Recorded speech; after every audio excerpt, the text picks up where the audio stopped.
Governor of Jammu and Kashmir, appointment, powers and functions. तो सबसे पहले हमारे पास इंट्रोडक्शन है। इन द इंट्रोडक्शन हम ये देखते हैं कि गवर्नर जो है वो चीफ एग्जीक्यूटिव हेड है स्टेट का। प्रेसिडेंट की तरह ही गवर्नर जो है वो भी नॉमिनल हेड है, कॉन्स्टिट्यूशनल हेड है, मतलब एक टाइटुलर हेड है। उसका जो नाम है that is used in formally, उसका नाम जो है यूज़ किया जाता है। गवर्नर जो है वो एक एजेंट के तौर पे काम करता है of the central government, agent of central government. इस वजह से जो गवर्नर का जो ऑफिस है उसके दो रोल्स हैं, ठीक है। अब उसके बाद आप देखें 6th अमेंडमेंट 1965 से पहले गवर्नर को जो देयर वाज अ सदर रियासत, ठीक है। और ये सदर रियासत जो था इसको ही should be the permanent resident of the state, और इनडायरेक्टली जो है लेजिस्लेशन इसको इलेक्ट करती थी। लेकिन जब 6th अमेंडमेंट एक्ट ऑफ 1965 आया तो सदर रियासत was substituted by governor. Okay, so that was the introduction.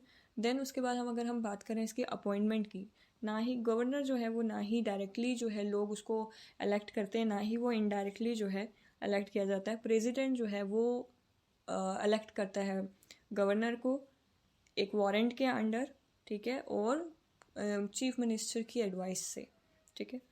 तो वो तब तक ही ऑफिस में रहेगा जब तक प्रेसिडेंट चाहेगा कि वो ऑफिस में रहे, ठीक है। और प्रेसिडेंट जो है वो उसको रिमूव भी कर सकता है या रिकॉल भी कर सकता है उसके टेन्यूर से पहले ही, ठीक है। गवर्नर जो है उसकी रेजिग्नेशन की अगर हम बात करें तो गवर्नर जो है वो ऑफिस को क्विट कर सकता है, और वो रेजिग्नेशन जो लेटर है वो प्रेसिडेंट को एड्रेस करते हुए लिखेगा। क्वालिफिकेशंस क्या हैं और टेन्यूर क्या है? क्वालिफिकेशन जो है वो ये है सेक्शन 92 के अंडर कि he should be a citizen of India, और less than 35 years of age नहीं होना चाहिए है। कोई भी he should not hold office of profit, और उसके बाद है वो किसी भी लेजिस्लेचर का मेंबर नहीं होना चाहिए, ना लेजिस्लेटिव असेंबली का, ना लेजिस्लेटिव काउंसिल का, ठीक है। और टेन्यूर की अगर बात करें तो 5 साल है, और प्रेसिडेंट जो है उसको उसके टेन्यूर से पहले भी रिमूव कर सकता है।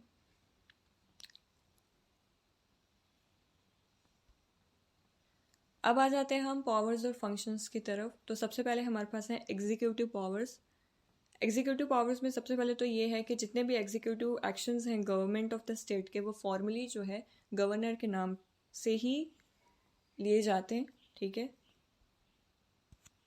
और एग्जीक्यूटिव पावर्स में सबसे पहले तो हमने ये देखना है कि जितने भी एग्जीक्यूटिव एक्शंस हैं जो गवर्नमेंट लेती है, स्टेट की गवर्नमेंट, वो फॉर्मली जो है गवर्नर के नाम से ही वो रहते हैं। और उसके बाद जो गवर्नर है वो रूल्स स्पेसिफाई कर सकता है किस तरीके से जो ऑर्डर्स हैं वो होने चाहिए।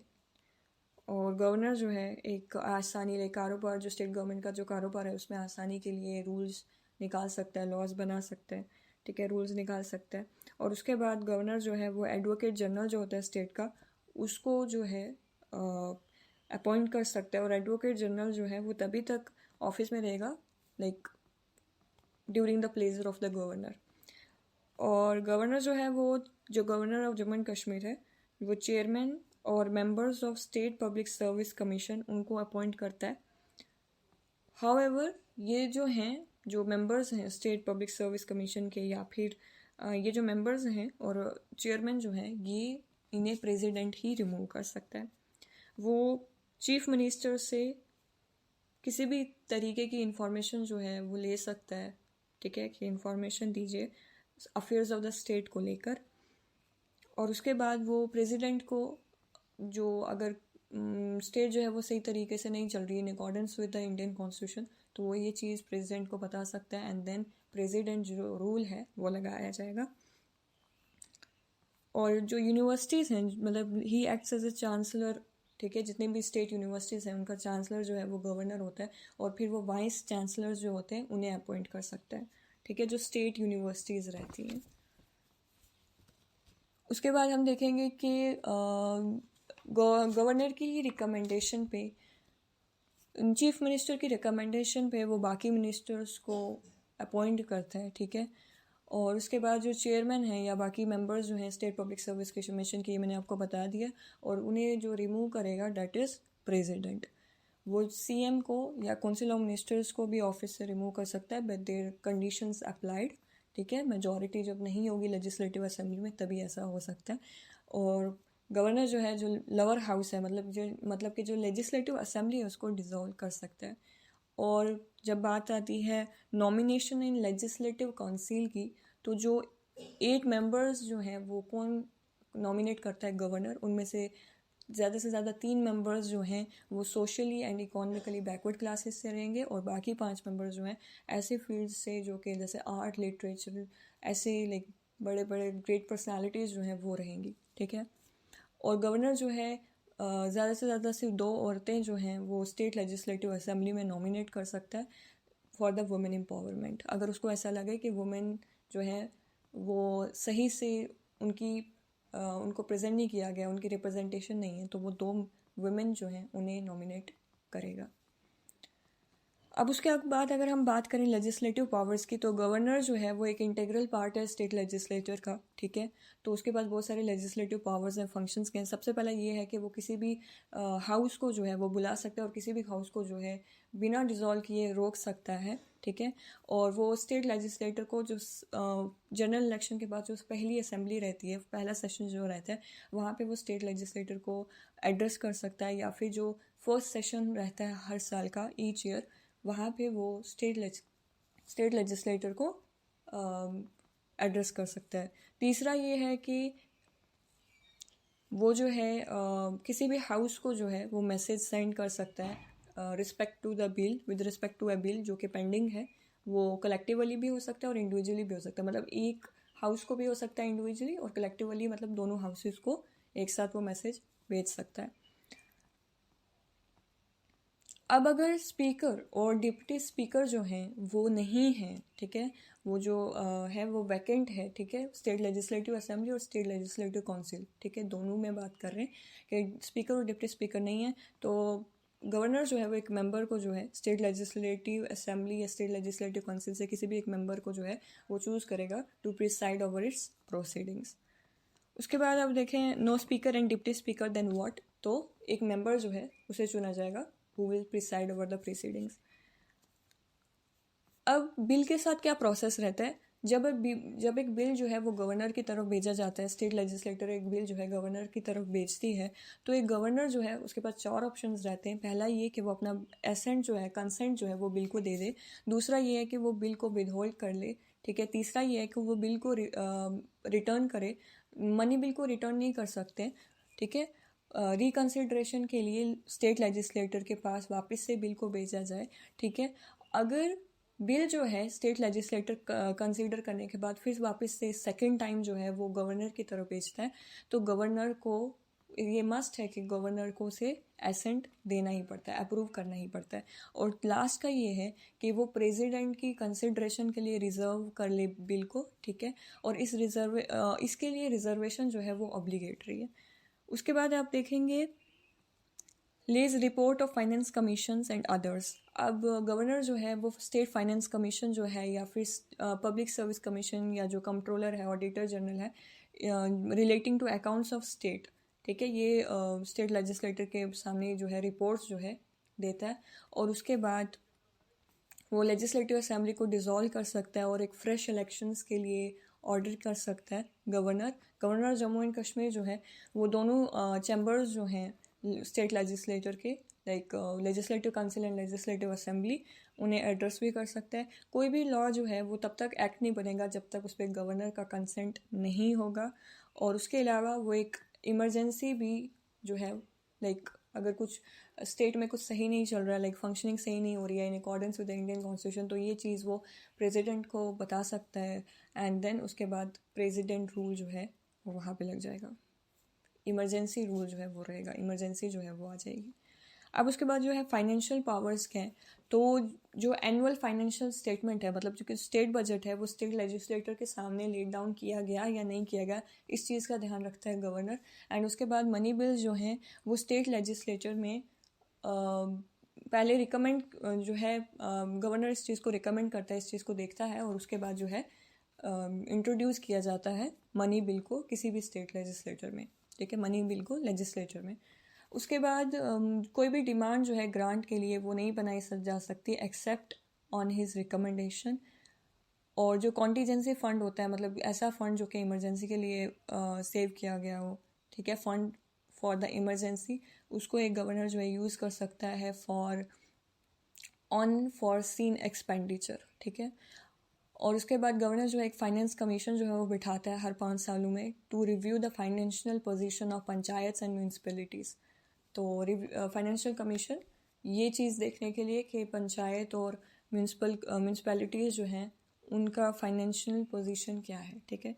अब उसके बाद अगर बात करें जुडिशियल पावर की, तो गवर्नर जो है governor of Jammu and Kashmir अगर कोई क्रिमिनल है तो उसको वो पार्डन कर सकता है या उसकी सज़ा जो है वो कम कर सकता है, ठीक है। उसके बाद जो प्रेसिडेंट है वो गवर्नर से सलाह मशवरा करके ही जो जजेस हैं हाई कोर्ट के उन्हें अपॉइंट किया जाता है, ठीक है। और गवर्नर जो है वो अपॉइंटमेंट या पोस्टिंग या प्रमोशन करता है डिस्ट्रिक्ट जजेस में स्टेट हाई कोर्ट की मशवरे के साथ, लाइक स्टेट हाई कोर्ट से पूछ पाछ करके, एंड देन उसके बाद जो है पोस्टिंग वगैरह जो है अपॉइंटमेंट वगैरह किए जाते हैं डिस्ट्रिक्ट जजेस के, ठीक है। और वो जुडिशियल सर्विस जो है उसमें भी पर्सनस को, लोगों को जो है अपॉइंट कर सकता है, ठीक है। और वो भी किसकी एडवाइस से, लाइक बिल्कुल कंसल्ट करके, किसके साथ, स्टेट हाई कोर्ट और स्टेट पब्लिक सर्विस कमीशन। वो जो है जज को अपॉइंट कर सकता है हाई कोर्ट के जज को एज एडवोकेट जनरल।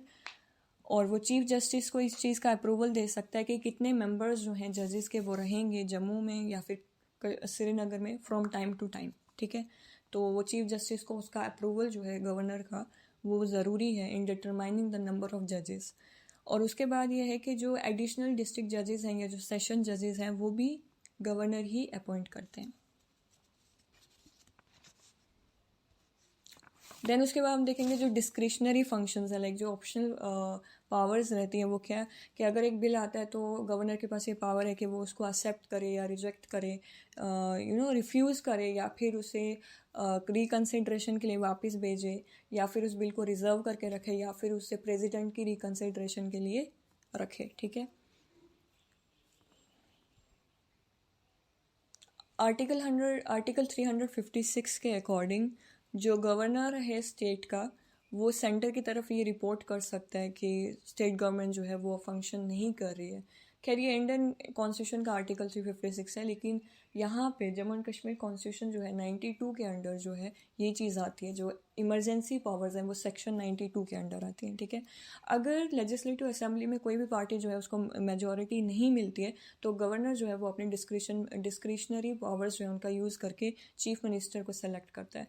अगर गवर्नमेंट जो, लाइक फॉर एग्जांपल अगर गवर्नमेंट जो है वो लेजिस्लेटिव असेंबली में उसकी मेजॉरिटी जो है वो ख़त्म हो जाती है, ही लूजेस दैट मेजॉरिटी और रिज़ाइन नहीं करता है, वो गवर्नमेंट जो है वो रिज़ाइन नहीं करती है, तो गवर्नर के पास ये पावर है कि वो गवर्नमेंट को डिसमिस कर दे, ठीक है।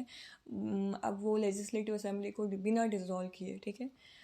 जब कोई भी पॉलिटिकल पार्टी मेजॉरिटी में नहीं होती है और वो कॉलिशन गवर्नमेंट बनाने के लिए भी तैयार नहीं होते, लाइक 2 पार्टीज मिलके एक गवर्नमेंट बनाए उसके लिए भी तैयार नहीं होते, तो उस टाइम पे क्या करता है वो अपनी डिस्क्रिशनरी पावर्स को यूज़ करके गवर्नर रूल जो है वो अप्लाई करता है, जैसा कि 9 जनवरी 2016 से लेकर 8 मार्च 2016 में हुआ भी था, ठीक है।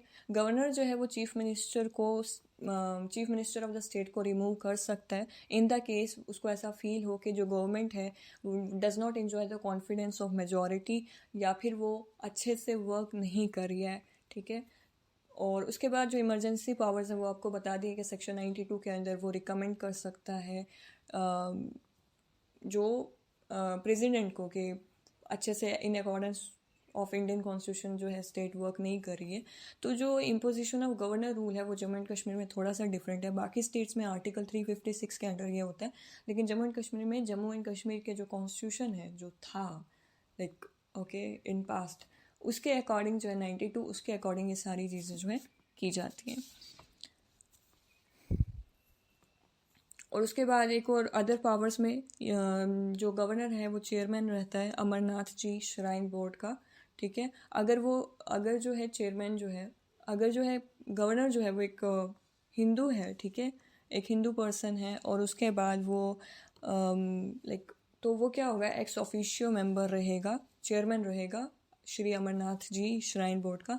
लेकिन अगर वो लाइक नॉन हिंदू है तो लाइक फिर उस गवर्नर को नॉमिनेट करना पड़ेगा एक हिंदू पर्सन को, ठीक है। And that's it for today. Thank you so much.